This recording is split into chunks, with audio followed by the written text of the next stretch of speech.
app so we can have some great ATN engagement in our society.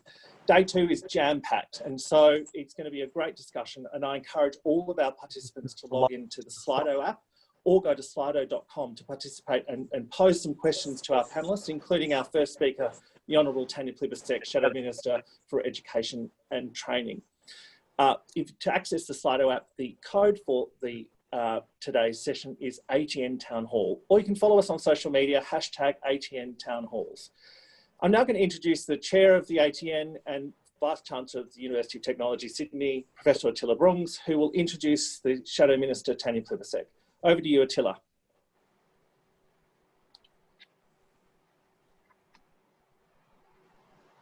Thank you, Luke. Can you hear me? I can't seem to start my video because the host doesn't have it. We're just having a few sound issues with Attila, so we'll just wait a few moments while we get those rectified before we introduce our Tanya Plibersek, our Shadow Minister, who I can see there, looking very sunny in Sydney.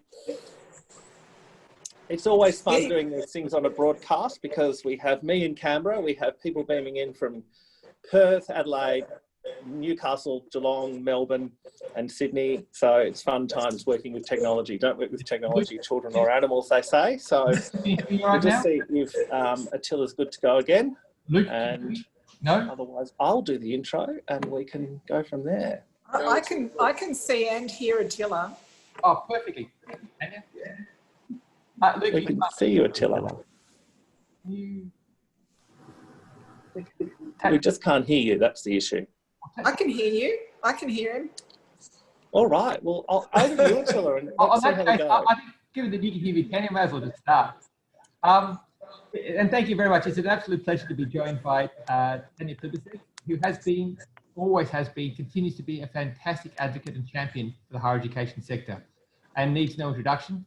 For those of you here, a good friend of the ATN was here last year at our conference and has always been. And again, while I say she needs no introduction, I won't go through a long list, but Tanya, as you all know, has made a huge contribution to Australia through her entire career, including numerous ministries and shadow ministries. She's currently the Shadow Minister for Education. And I have to finish with that we are deeply proud, of course, the UTS graduate, and also deeply grateful that Tanya is the local federal member for Sydney, and of course that means UTS. So Tanya, welcome. Thank you very much for your time today. Thanks, Attila, and thanks, Luke. And I want to start by acknowledging that I'm on the land of the Gadigal people of the Eora Nation and pay my respects to their elders past and present. Look, I won't make too many introductory comments because I think these Q&As are much more interesting. They're always more interesting. Having a dialogue is more interesting than me speaking for half an hour. But I think when we're working on the Zoom, it's a little bit easy to get distracted by long speeches. So I'll just start by saying that we are obviously meeting at a very difficult time for the university sector, very difficult time for the country and the world, obviously, but for universities in particular, the crash in international student numbers has taken its toll. The fact that universities have been excluded from JobKeeper has taken an enormous toll. There's the Job Ready Graduates package that is, well, you know, in my view, a very retrograde step because, of course, it means that about 40% of students will now be paying $14,500 a year for their degrees. Many thousands of students will be paying much, much more. Many will see their fees more than double. And all of this comes at a time when universities are more critical than ever. More critical because we're going to need universities in the recovery. We need both the teaching and the research that universities do to supercharge our productivity. Productivity in Australia was falling even before the pandemic. We saw productivity numbers going backwards. And so productivity in the recovery is going to be vital. But also universities, of course, as major employers in their own right. We know we've lost about 12,000 staff so far from the sector. And of course, when we're talking about those thousands of staff, we're talking about the for the most part, permanent staff. The casuals who haven't had contracts renewed, or the sessional staff who aren't picking up sessional work, don't even figure in those numbers. They don't even show up in some of those numbers. So it's a very difficult time for universities as employers in their own right. And of course, at a time when we've got 1 million people unemployed and a predicted extra 160,000 by Christmas, this would be absolutely the ideal time to be encouraging people to get an education for the first time, upgrade their knowledge or skills to make them more employable in the recovery. That's become more difficult in many respects recently rather than easier, irrespective of the announcements of short courses and so on that the government has made. So difficult time, but thank you very much for inviting me to your conference, and I'm very much looking forward to the conversation. Thank you, Tanya. And you're right, there had been incredibly challenging times for the university. One of the things that makes me deeply proud of the community, university community that I'm in, and I know across the ATN, is where my colleagues, both my academic and professional colleagues, are facing both personal and bigger challenges. They've still been razor-sharp focused on the role of university in natural health in society. And I can't tell you the number of projects and programs where people have even put their current research on hold or using it to try and help either COVID response or COVID recovery, or help parts of society which are more disadvantaged than our own. And that gets me to my first question. Last year in the speech, you gave a wonderful speech around Labor priorities, talking about driving greater access and participation in higher education, the role of universities as anchor institutions, both of which you've spoken about now, and also supporting strong PACE university higher education collaboration going forward. The ATN has done a lot of work, COVID notwithstanding, the last year around this, dramatically increasing our support and participation, working particularly with schools this year, because schools are impacted by the education changes. We've done a lot of work with PACE and a lot of work driving. How has Labor's thinking evolved over the past year? And what else would you say? Are they still your priorities? And what else guidance would you provide to the ATN? Well, it'll always be my priority, Attila, to make sure that the cost of going to university is never a barrier. Yep. And I think that particularly at a time like this, when we've got so many unemployed people and so many young unemployed people, actually helping people invest in their own skills and education is the ideal thing to be doing, particularly when the alternative for so many is being on the dole queue. But the role of universities, that anchor institution conversation that we had last year, I think really has been thrown into stark relief this year when you look at the closure of regional campuses of some universities, those 12,000 job losses so far that I was talking about a moment ago. You take a few hundred jobs out of an outer suburban area, a regional community, close down a campus, you really do see a phenomenal flow-on effect in that regional economy. And so I think we do need to have a look at, again, the importance of universities as employers of drivers of social inclusion in their community. So that is absolutely something we need to remain committed to.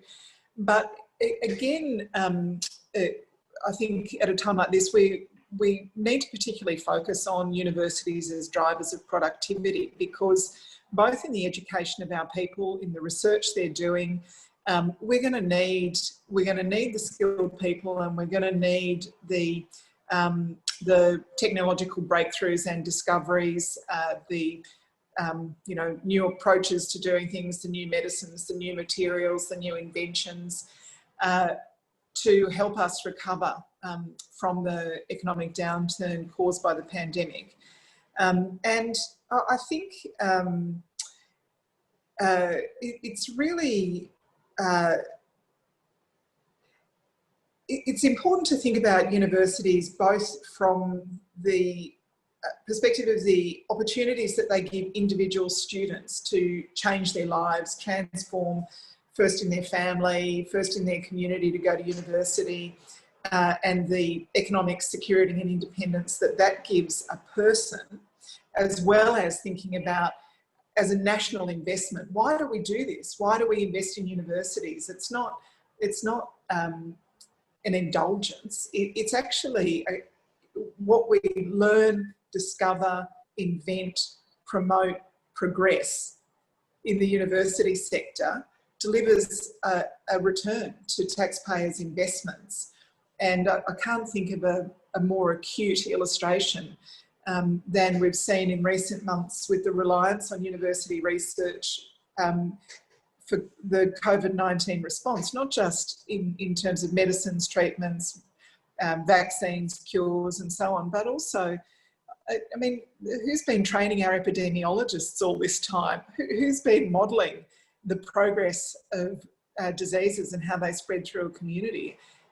This idea that we can switch these responses on and off without having a deep well of academic knowledge that drives them is fanciful. I couldn't agree more. One of the things, as you said, it's not just the medical area. I know from UTS's perspective, right from the start of the COVID, we were using our data arena was dedicated to the New South Wales government, so they could analyse data, pulling from the best data analysts and business economists from across UTS to help them. We've got groups at UTS who come across from 6 different faculties to work to help the New South Wales government on policy with people with disabilities who are disproportionately impacted by responses to COVID. And that draws upon a wealth of academic expertise that's taken years to generate. So that's critical. There's something you said that I want to push a bit further on is around skills development, skills generation, and using universities as anchor institutions to drive this COVID recovery. One of the things that I've noted, and you would have seen in our conversation last year, was all of the ATN is moving towards this lifetime learning approach, supporting people through upskilling and reskilling in whatever their career takes. And if I just pause for a second, I've just got a note saying that no one can hear me, which has its advantages, but not when I'm an interviewer.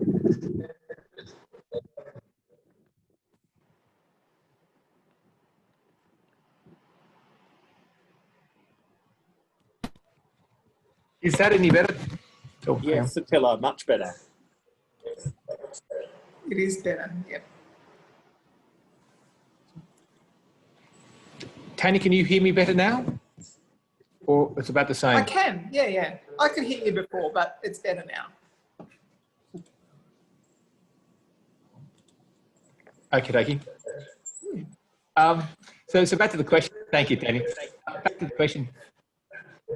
As we do the reskilling and upskilling, universities across the ATN have been working with industry, because I see in a post-COVID world, with reskilling, upskilling, lifelong learning being even more critical than it was in a pre-COVID world. I know the universities are focused on that. I know TAFE is focused on that. One of the challenges I have is sometimes business and employers don't necessarily put as much emphasis on training development. In fact, if you look at the data, Australia is the bottom of the OECD in terms of training development in the workplace compared to other countries. And if you take away compliance training, we're even worse.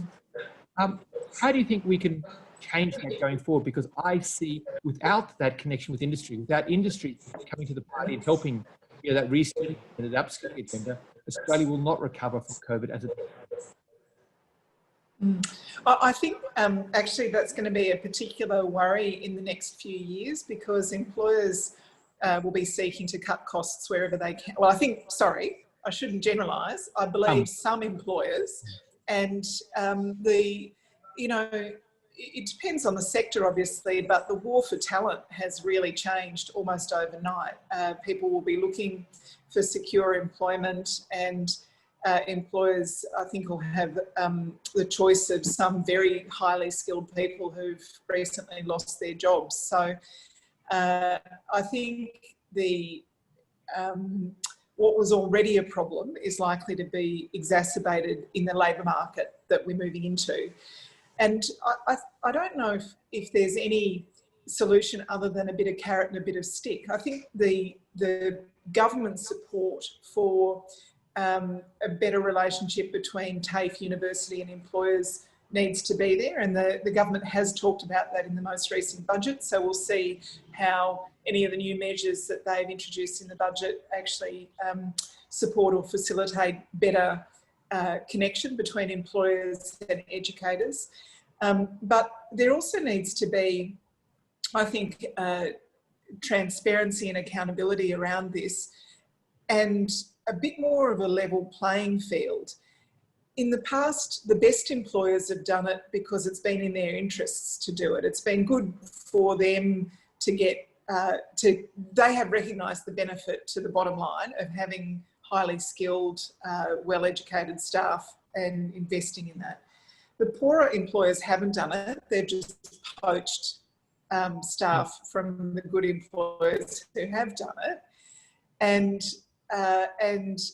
so I think the sort of thing that we have committed to with apprenticeships, where 1 in 10 jobs on large government-funded infrastructure projects has to be an apprentice or trainee, and there has to be a training plan that would go to local university and TAFE relationships as well as the 1 in 10. I think we need to look more broadly at how we have that sort of transparency and accountability, not just in your classic apprenticeship relationship, but also in more complex areas with cadetships in the public sector, for example. And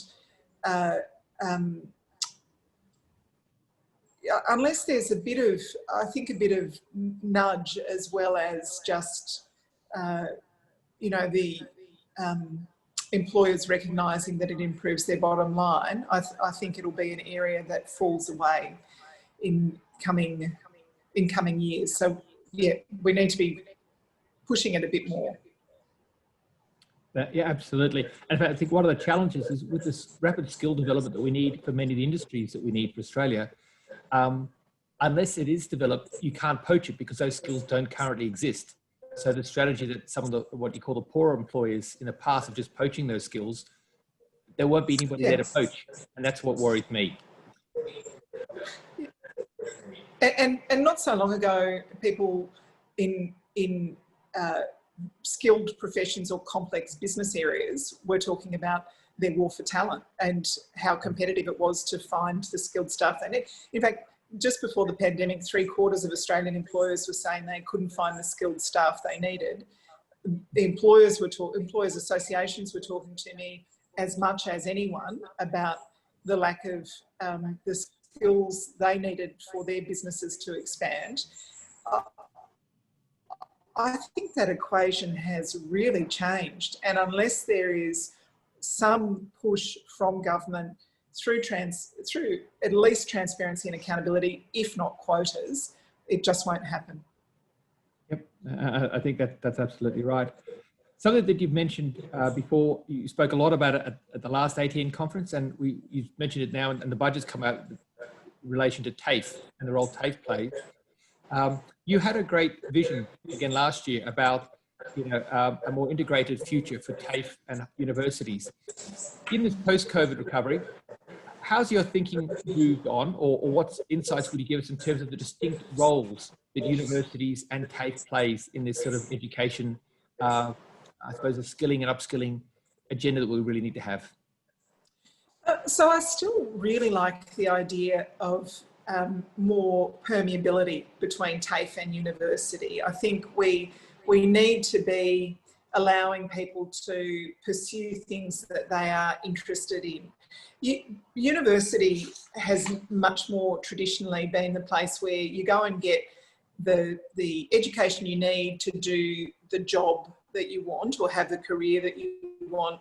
But there's always been a sort of understanding that you would also be able to pursue subjects that you're interested in. You might do a law degree but study history at the same time, or you might do science and still be able to participate in the drama club in your spare time. And I don't think TAFE has given students enough of an opportunity to not just get the skills they need for the job that they are doing or the job that they want to do, but also expand their horizons a little bit. So I think that is one of the areas that we need to really sort of up the opportunity for students, whether they are going to university or TAFE, or protect the opportunity for people to follow their passions and expand their minds and pursue things that they didn't understand that they would love when they first enrolled in a course, but now have found that they are really good at or really want to delve into.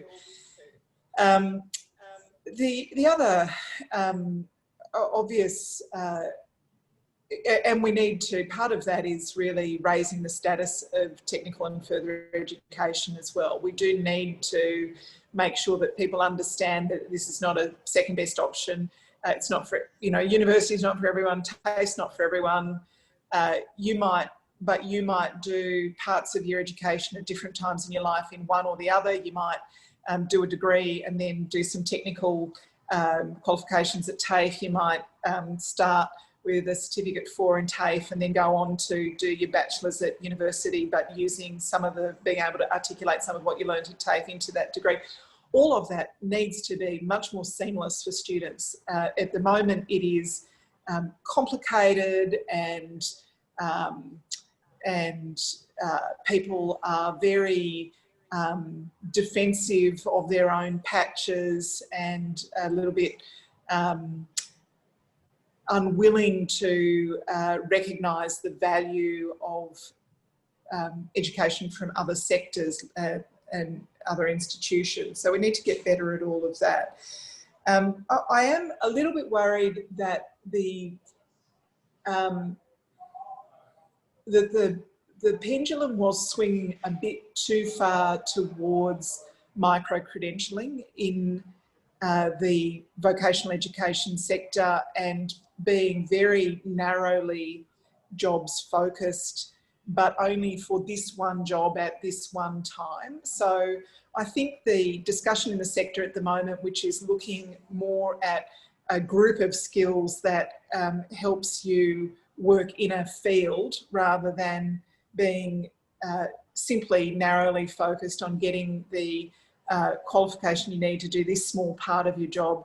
I think that's a healthy conversation to have. I think particularly in a labour market that will become more difficult, where people will have fewer options and need to be more able to shift jobs and even shift careers in the new labour market. I think having a broader group of skills and qualifications is probably a healthy thing in this labour market.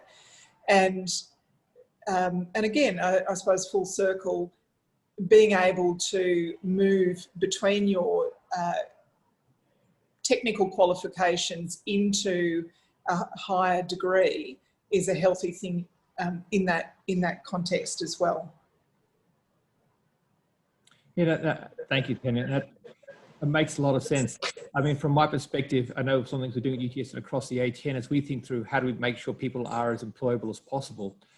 It's not about narrowness, it's about what you talk about, these cluster skills, but it's also on a foundation of some pretty fundamental things in terms of creativity, problem solving, sense making, all the things which can't be automated out.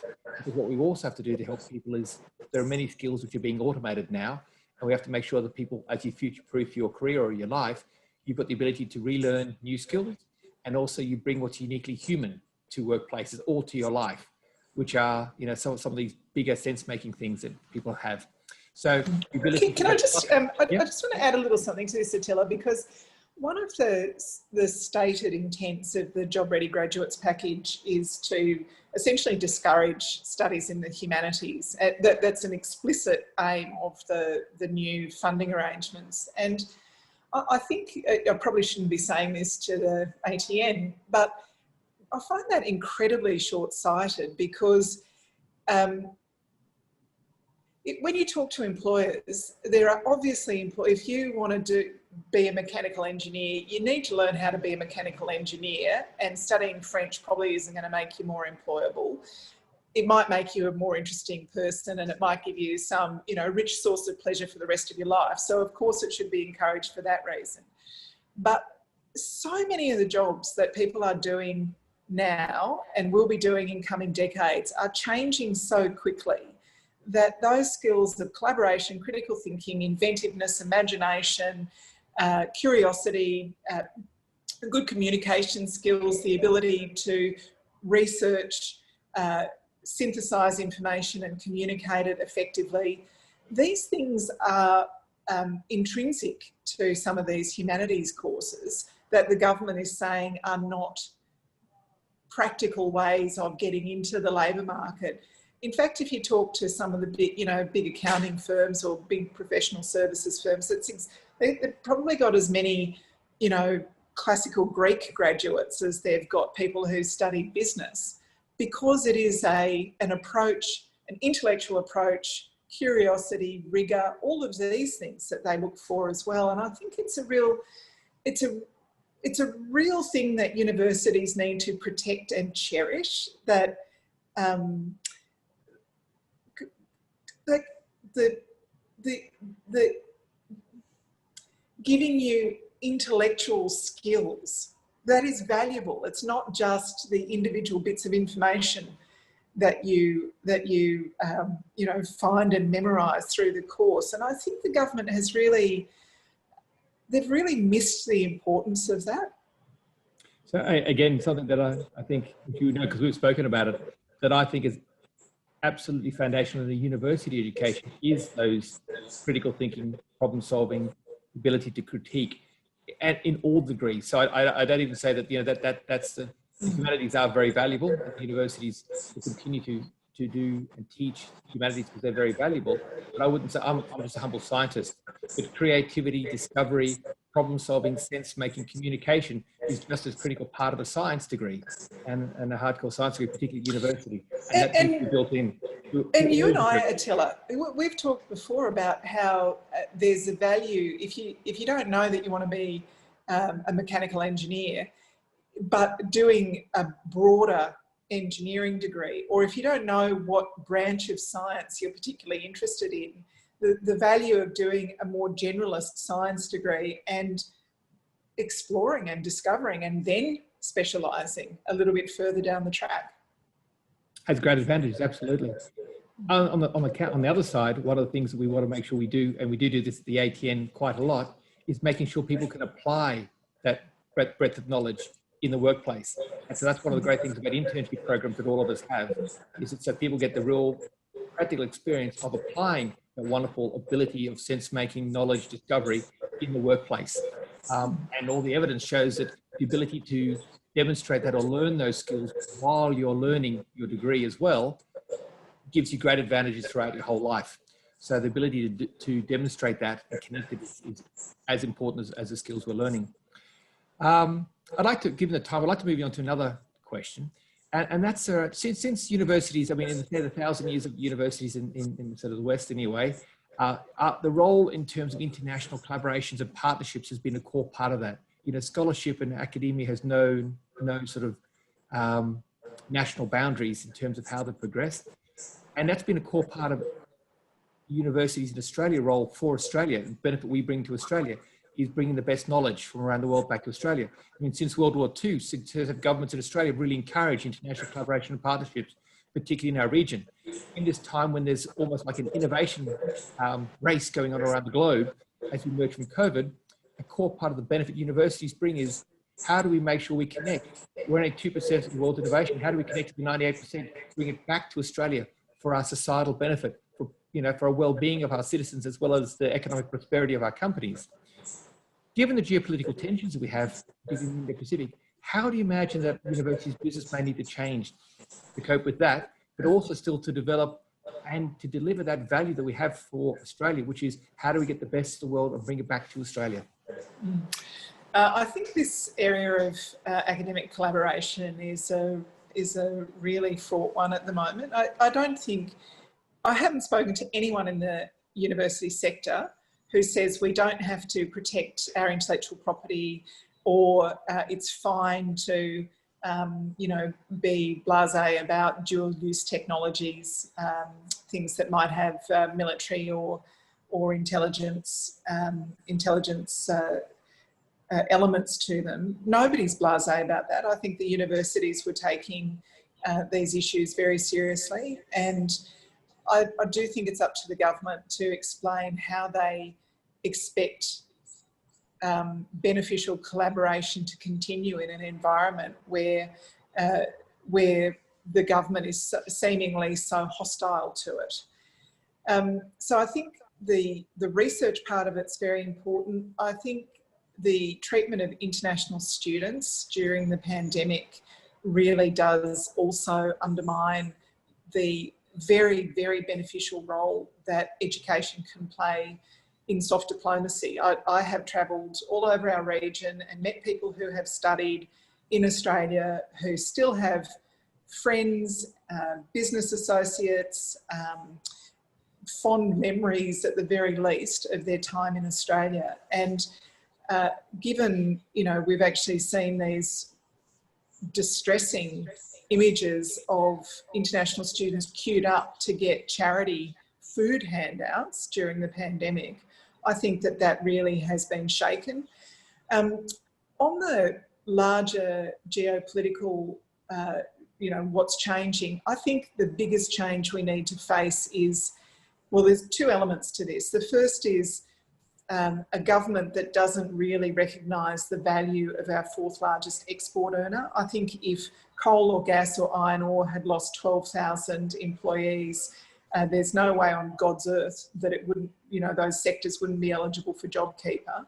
So there's an overt hostility there that has flowed on to academic collaboration. That's one problem. But the other problem, the result of that is we're very likely to lose market share because this hostile image has been projected. The other element that really I think we need to address or face is the countries in our region that had large populations with a relatively small number of people studying overseas, people who were either super wealthy or super smart generally, are developing universities that are of international standard, and very soon we'll be saying, we don't need our students to go overseas, but if you'd like to come and study here, you're welcome to. I think there'll be some substitution effect where, for example, students from China, our largest source of students, will be going to other English-speaking countries, and there'll be some substitution effect where the Chinese universities that are shooting up the rankings internationally will attract more of their high-performing students to stay in China. Yes, and they're all challenges we absolutely face. One of the things that I can tell you from personal experience, I think at one point UTS was serving 1,000 meals a week for international students when they were being challenged. And I know all the ATN universities and New South Wales universities are doing the same. And that still continues. Those challenges haven't gone away. They're still facing those challenges.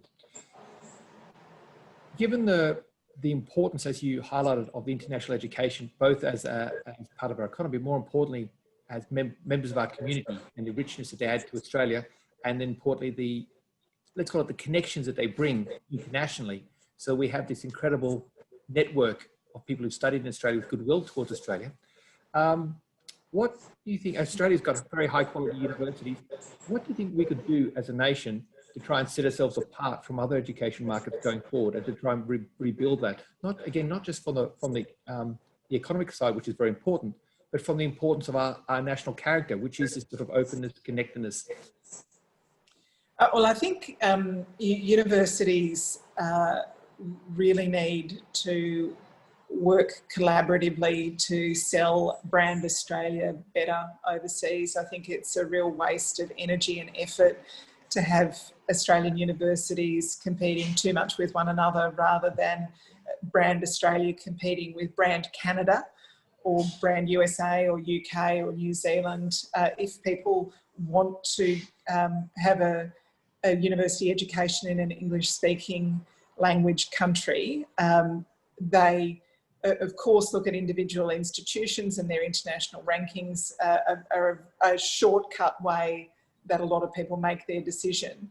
But the elements that Brand Australia should be that it's safe here, that there's good regulation that will protect your the enormous amount of money that you're spending, or in many cases families borrowing that money. And so I think our quality organisations like TEXA have to be of good standard and give good assurance that that people won't be let down if something happens during the course of their studies. And then again, underpinning all of this is the attitude that we have to international students. So some of the universities have had to step into the breach. Some of the state governments have stepped into the breach. We see the Northern Territory looking at bringing a trial of 70 international students back to Darwin shortly. But unless we really fundamentally shift the perspective that we're happy to take your money, but if anything goes wrong, you're all on your own, I think we'll have a problem. We'll be competing with other English language countries that we should have an advantage over, given how well we've done with the health elements of the pandemic. We should be country of choice, but the careless way that students, even hostile way students have been treated, and the failure of the government to bring Australians home. We've still got about 25,000 people stuck overseas, and the consequent delay in being able to bring international students or other long-term guests back to Australia, I think is the real, it just means that we'll almost certainly lose market share, and there is already a damage to our reputation. How long and how deep that is really depends on how we handle the next few months. Yep, no, I agree. It is very important. But one of the things that gives me hope, Tanya, is we had a conference at ATN, had a conference on international education a month or so ago, and we had representatives from, the Lord Mayor of Melbourne, local regional councils, businesses from both urban and regional areas across Australia, and all of them described international students as part of the family and also part of the fabric of Australian society. So to hear that and hear that reinforced and hear the value far beyond simple economic value, but the value to them, to our community and members of our family, means, at least from what we can see, and that's why I hope that there is widespread support for that at a, let's call it at a population level, which can help us going forward to make sure that the students, when they come, they do feel welcome, that they are valued more than just $1, as you said. And it also requires universities, I think, to step up even to a higher degree on things like social and emotional well-being for international students who are here, particularly the ones, as you say, where you've needed to step into for people who've lost their jobs. But as the economy recovers as well, things like helping people find international students, helping international students find work to stay when the degree is completed and get meaningful work and work experience, then that gives us the opportunity to repair some of the damage, the reputational damage that I think has happened more recently.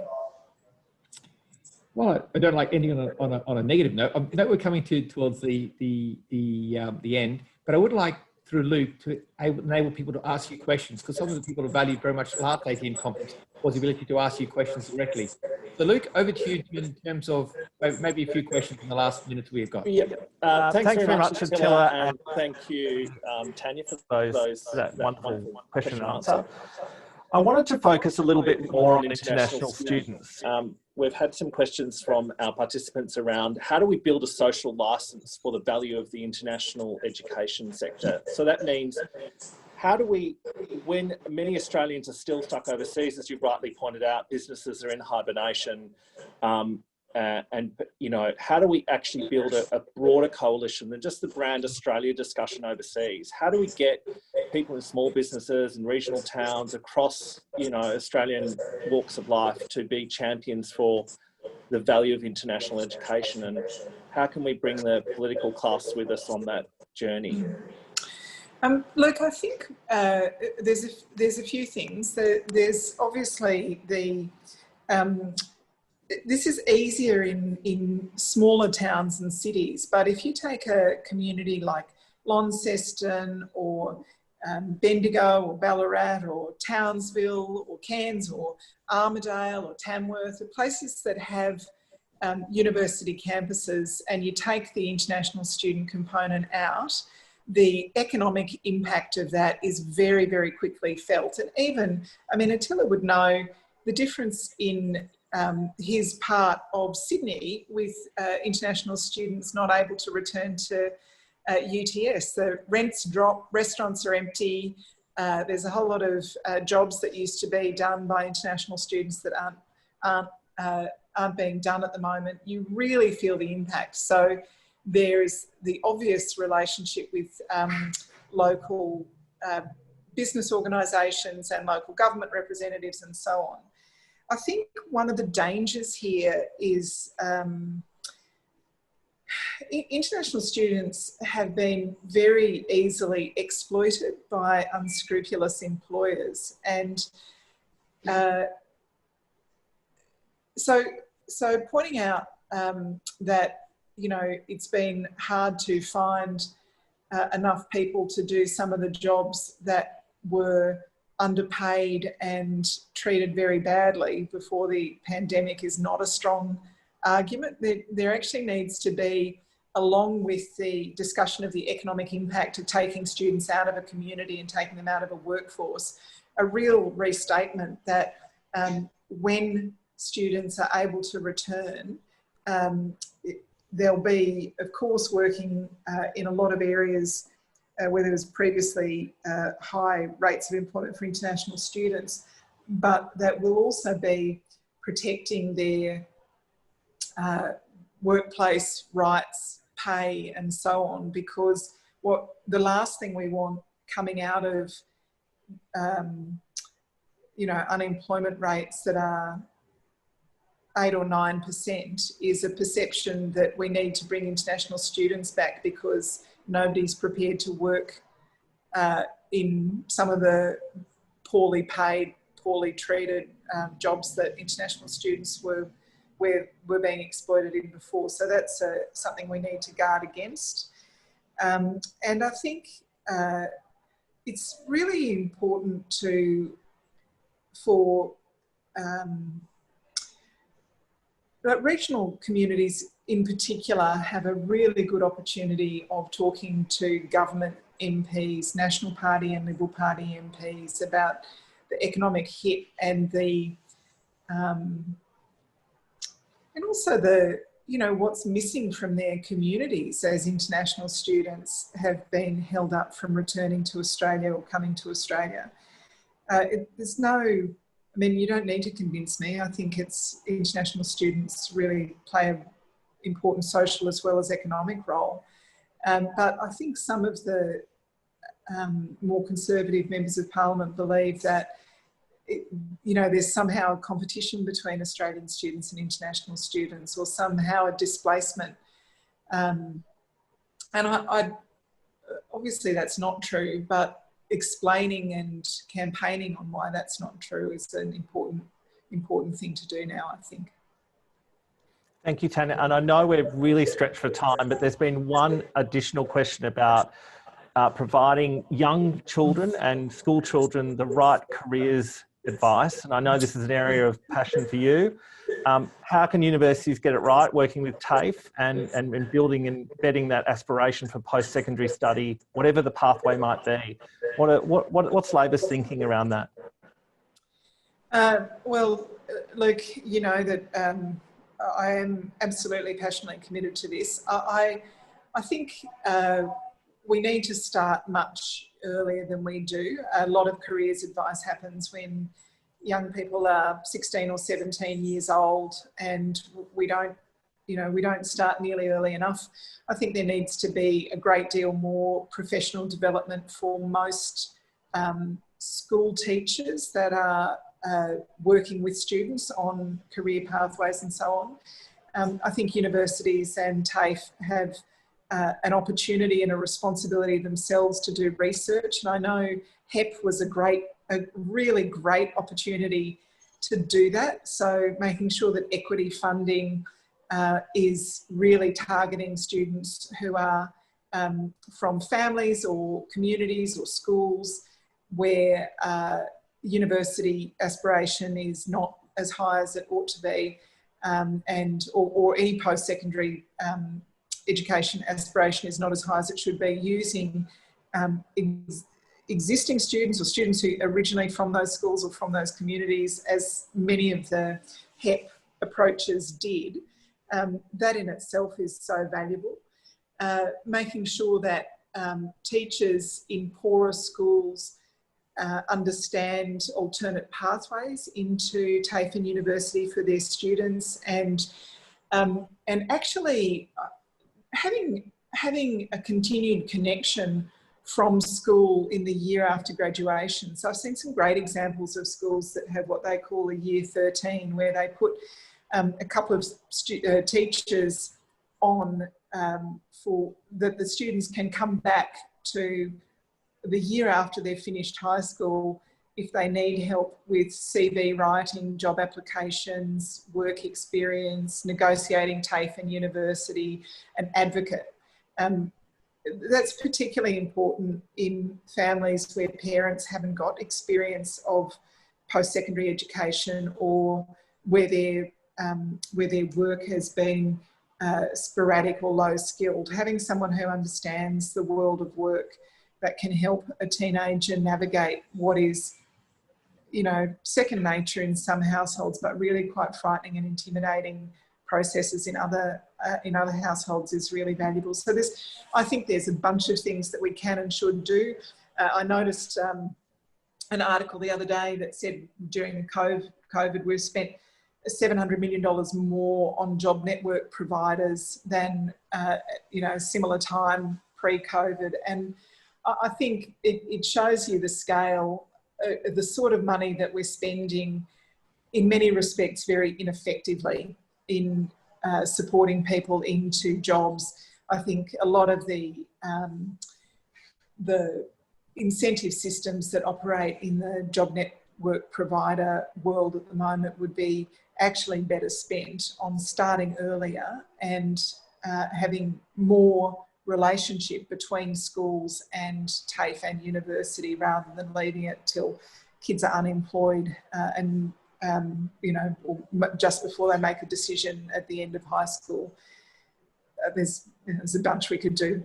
I think one of the things that I've been banging on about for years is that careers advisors at schools really, really need to be good specialist careers advisors, rather than someone who's normally teaching English but has got year 10 for a period a week to talk to them about careers advice. Well, Tanya, we've absolutely borrowed 5 minutes of your time extra than we asked, so thank you so much. And I'll hand back over to Attila, who will formally thank you. Of course, we'd love to talk to you again and about all these wonderful policy issues, of course, that you're very passionate about, and we always appreciate your time and your commitment to our sector. So thank you very much on behalf of the ATN Directorate, but I'll hand back over to Attila to formally thank you. Thanks. Again, just reiterating Luke's thanks. Tanya, thank you very much for your time today. We really appreciate it. Appreciate very much as well your thoughts, which are always frank and insightful to help guide the ATN.